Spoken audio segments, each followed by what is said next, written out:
ko Leonie Hayden tēnei, no mai rā ki Kaupapa On The Couch. So it's the festive season and no one knows how to party like a Māori. There's a lot of this, ia mai te waka, and a lot of this.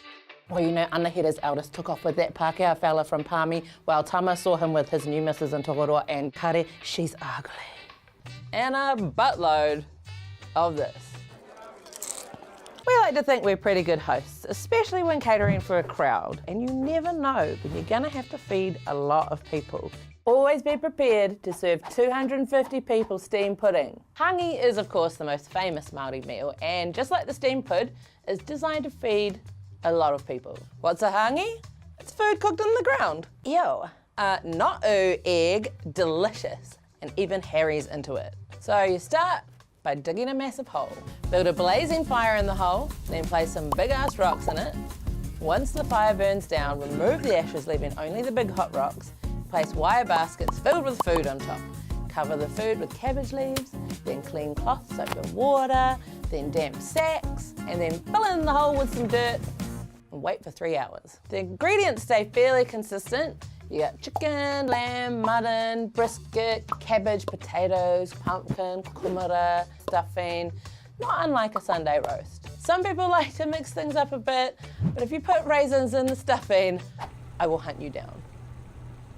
And of course, always serve with mountains of kaimoana and parawa parai, fry bread, soft, pillowy golden morsels, a yeasty symphony dripping with butter and golden syrup. Oh. Now, there's lots of reasons to hākari. Births, marriages, the naming of a child, receiving tāmoko, welcoming esteemed guests, tangihanga, runanga, hui, celebrating the end of planting or the beginning of harvest, matariki, te mea, te mea, te mea. Any excuse, ne? But it's important to remember there is tikanga around food, as with anything in Te Ao Māori. Let's start with the concepts of tapu and noa. Tapu has numerous meanings and it can be interpreted as sacred or something that has spiritual restrictions placed on it. Noa is the opposite of tapu. It's the common and the everyday, and tapu and noa must be kept separate. For example, in Māori culture, the head is tapu and food is noa. Therefore, food is never passed over someone's head. Food is never taken into a room with someone who's passed away, nor is it ever taken into the wharenui on a marae. Tea towels should be washed separately from any clothes or linen that touch the face or body, and under no circumstances will you be sitting on any tables or benches with your nono. A lot of food traditions have changed over time, of course. Hākari became huge, massive affairs in the 1800s, and people began to showcase stacks of food on a whata, pyramid or cone-shaped stage. Some of these were huge.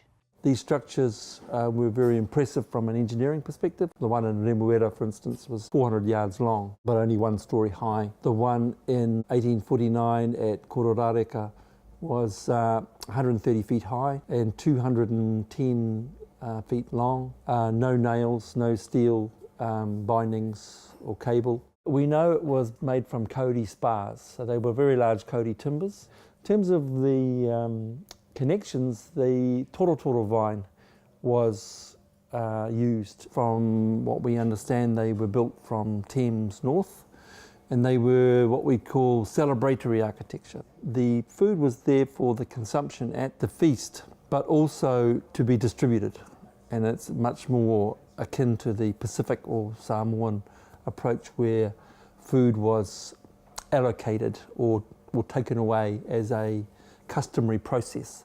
They were there effectively to demonstrate your wealth as a hapu or an iwi. You were showing off, really, showing off your ability to manaaki. It was a display as opposed to anything spoken. So who do we have to thank for our kai? Whakapaenga i nei kai. Well, there is Tangaroa, atua of the sea, Tāne Mahuta, atua of the forest, Rango, atua of cultivated foods like kumara, Haumia tiki tiki, atua of wild or uncultivated foods like berries from the bush, and Maru, atua of wai Māori or fresh water. Nowadays, hākari often includes foods from other Pacific cultures such as ikamata from Rarotonga and Samoan sapasui. Basically, if it tastes good, we'll take it. And of course, each rohe and marae has their own delicacies specific to their region. Now, there's a movement among some marae to provide healthier meals to whānau during Hākari, moving away from the sugary drinks and all the cream. Earlier this year, Tūranga Waiwai in Ngaruawahia, our country's largest marae, served an entirely vegan meal. Controversial, no? Now, Tūranga Waiwai is the home of the kingitanga, and every year people come from far and wide for koroneihana to celebrate the coronation of the Māori king. There's speeches and kapahaka and games and so much food. They feed up to 800 people a day for 5 days. That's 100 people in the kitchen working round the clock and another 200 people working in the dining room looking after the guests. Manakitanga. I'm never complaining about drying the dishes again. Hākari is more than just a meal. It's about enhancing the mana of your whānau, your hapu and iwi, as well as the mana of your guests. It's also about sharing music, conversation and whakawhanaungatanga. It's like Christmas 15 times a year, if you're lucky. Mere kiri himete me ngā mihi o te tauhou. I hope you share much laughter and of course kai with your loved ones this season. Ka kite au kia koutou katoa a tērā marama. See you next month for another episode of Kaupapa On The Couch.